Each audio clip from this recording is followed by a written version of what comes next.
My name's Keith Miller, and I'm from the law firm of Perkins, Coie in New York. We are a global law firm. We have over 1,200 attorneys, and we have a specific group of attorneys that dedicate themselves to fintech. And so these days, a lot of my time is spent with clients trying to develop new NFTs, in particular, making sure that the regulatory aspect of their token is compliant with US laws. And is this something that your firm has been doing more and more lately, and is this something that you hope to take on more clients in this regard?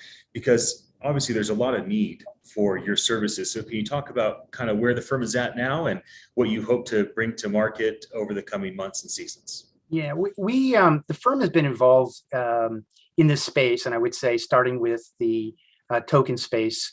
I started back in 2012, believe it or not, and dealing with representing issuers of tokens as well as exchanges, particularly with respect to advice regarding the big issue was whether it's a security, right? And then representing a lot of the entities in connection with potential investigations.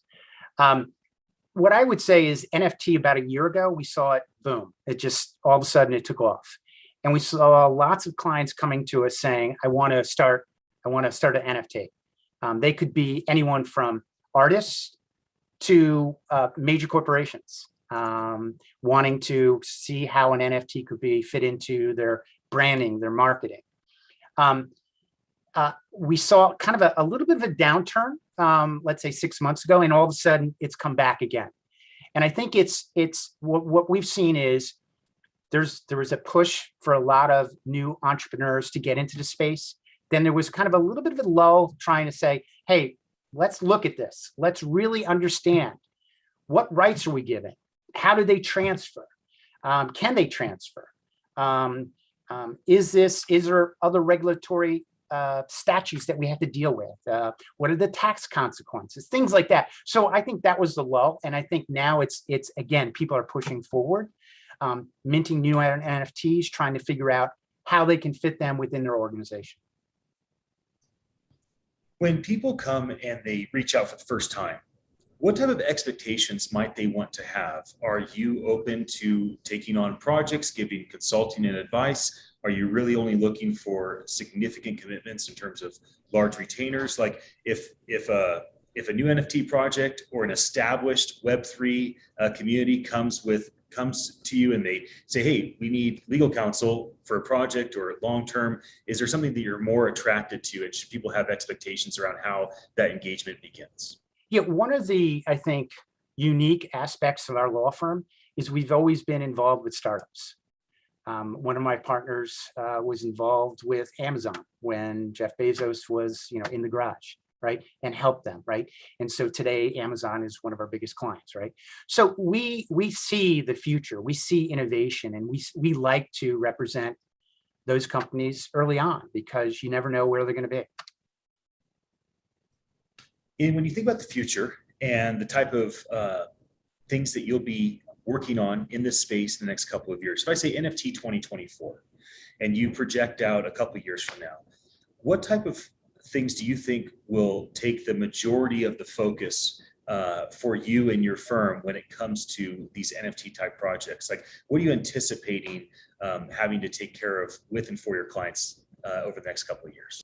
The real issue right now, and I think it's going to be an issue for the next year, 2 years, is how you structure the NFT to ensure that the SEC doesn't believe it's a security.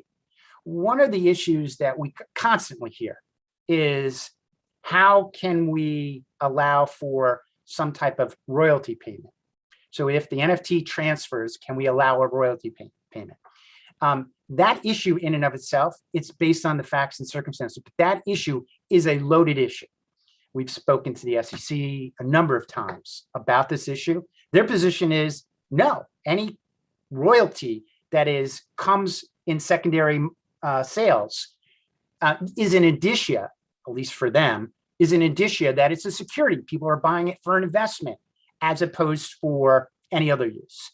We may disagree with that, but it's an issue that we're wrestling with, trying to get, and there's ways to deal with that. But that's a hot issue. It's going to be an issue this year. It's going to be an issue next year. We like to keep these short. So let me ask you for a final word. There's 5,000 enthusiasts and leaders in the NFT space coming to New York for our event. And at one point, we're going to have all the billboards in Times Square. So if you could have all the billboards and give a message out to everybody, what might that final word be to the community? Yeah, be thoughtful in your approach. Okay. Don't just go out and do it and then seek guidance after the fact. I would say that if you want to be known in this area for being a true entrepreneur, think about your actions, get good advice, not just legal advice, but consulting advice, right? Privacy advice. There's tons of consultants out there that will help you with your NFT. And what I would say is get that advice before venturing out. Keith, thank you for sharing your advice with us. Okay. For those that are watching us live or that see the archive of this, my name is Ian Utile. I'm one of the co-producers at NFT NYC. This is my co-host for the day, Abraham Gomez, who's really involved as well. And Keith, we're just thankful to learn from you and that you jumped in to introduce yourself and your firm to everyone in the community today. And I'll see